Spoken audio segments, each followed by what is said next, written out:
So minimum bit flips to convert a number. நம்ம என்ன கண்டுபிடிக்கணும்னா given 2 number start and goal, 2 number கொடுத்துருக்காங்க.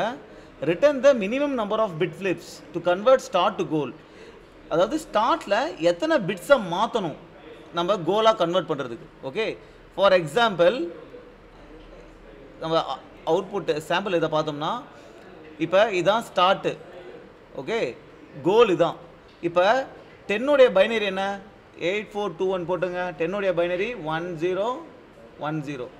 இப்போ 7 பைனரி என்ன 111. கரெக்டா? ரைட். இப்போ நான் இதை வந்து இதுவாக மாற்றுறதுக்கு, இந்த நம்பராக மாற்றுறதுக்கு எத்தனை டிஜிட்டை மாற்றணும்? இதை மாற்றணும். இது சேமாக இருக்குது, பிரச்சனை கிடையாது. இது டிஃப்ரெண்ட்டாக இருக்குது, இதை மாற்றணும், இதை மாற்றணும். அப்போ எத்தனை பிட்ஸை ஃப்ளிப் பண்ணணும்?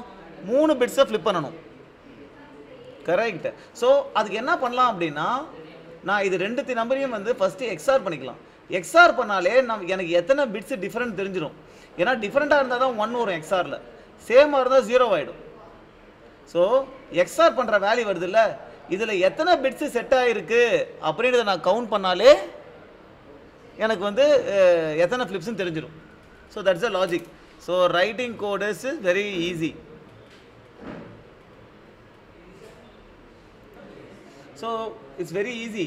நம்ம ஸ்டார்ட்டையும் கோலையும் எக்ஸ்ஆர் பண்ணிவிட்டு அதில் எத்தனை பிட்ஸ் கவுண்ட் ஆகிருக்குன்னு இந்த ஃபங்க்ஷனை கால் பண்ணுறேன். இது எனக்கு கவுண்ட் பண்ணி கொடுத்துரும். அந்த கவுண்ட்ஸ் அத்தனை ஃப்ளிப்ஸ் தான் தேவை, அதை நான் ரிட்டர்ன் பண்ணிடுறேன். இப்போ எல்லா டெஸ்ட் கேஸும் பாஸ்ட்.